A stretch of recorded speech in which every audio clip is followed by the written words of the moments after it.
Ahora, de la misma manera que he comentado anteriormente en Photoshop, que debemos tener en cuenta que el formato de PSD no es compatible, es decir, una persona no puede abrir un formato PSD a menos que tenga Photoshop instalado en su equipo. Con Adobe Illustrator pasa algo parecido. Quizás pasa algo más extremo, ya que si lo miramos desde el punto de vista de Photoshop, si yo desde Photoshop guardo un JPG, todo el mundo puede abrir un JPG. Desde cualquier sistema operativo prácticamente que tenga 10 años o menos, tú haces, incluso te diría yo más, pero en fin, tú haces doble clic a un JPG y el JPG se abre automáticamente. No necesitas un software específico, concreto, un software propietario instalado en el equipo. Lo mismo pasa con otros formatos como el PNG o el BMP. Y desde luego, y insisto, hablando de Photoshop, si voy a abrir un formato PSD, un Photoshop Document, necesito tener Photoshop instalado en el equipo. Con los formatos vectoriales pasa algo parecido, pero quizás un poco más extremo, salvo en el caso del PDF. Y es que el formato Adobe Illustrator es el formato propietario y debo tener o bien Adobe Illustrator instalado en mi equipo, o bien una aplicación de diseño vectorial, aunque no sea de Adobe, pero que sea capaz de leer el formato Adobe Illustrator. Te voy a decir que el formato Adobe Illustrator, además de ser el formato específico propietario de Adobe Illustrator, también es cierto que es últimamente un formato de intercambio. Muchos programas externos a Adobe son capaces de escribir y de leer en este formato. Pero yo te podría decir, por ejemplo, que también está el formato SVG. Y el formato SVG es abierto, digamos que es como el JPG.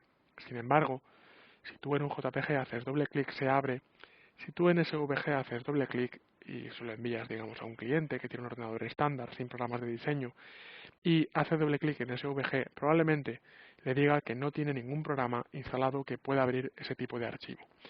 Así que la gente está mucho más acostumbrada a trabajar con archivos pixelares que con archivos vectoriales. La única excepción, en este caso, sería el formato Adobe PDF.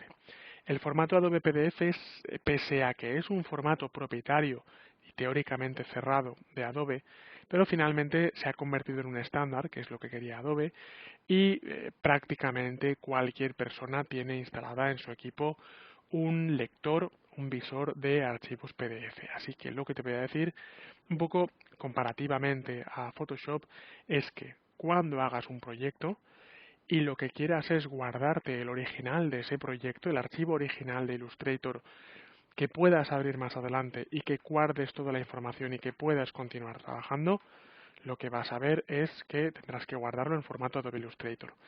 Y si lo que quieres es enviarle algo, por ejemplo, a un cliente y ese cliente no tiene por qué tener instalado Illustrator en su equipo, en ese caso lo que harás es guardarlo probablemente, muy probablemente, como Adobe PDF. Otra cosa que te quiero decir es que si yo estoy en Photoshop y le digo guardar como, verás que puedo guardar, por ejemplo, formatos JPG. Por ejemplo, JPG, PNG o BMP, por ejemplo. Pero ¿qué pasa si yo desde Illustrator quiero guardar un JPG? ¿Qué pasa si, vale, muy bien, he trabajado con vectores fantástico, pero cuando acabo el trabajo yo lo que quiero es guardar, digamos, un JPG? Parece que no se puede, pero sin embargo sí que se puede, porque aunque no pueda desde este menú de guardar como, sí que puedo ir a archivo y puedo pulsar sobre exportar.